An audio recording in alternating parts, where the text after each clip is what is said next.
Welcome to the Realme GT 2 Pro, and I'll show you how to change notification sound on this device.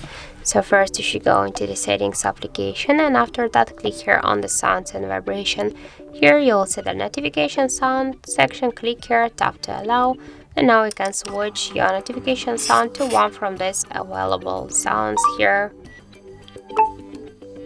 So just select one from the sounds which you will like. For example, I'll go with the hey one.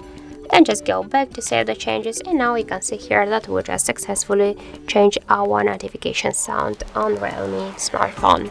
So that's it. Thank you for watching, and if you find this video helpful, don't forget to leave a like, comment and to subscribe our channel.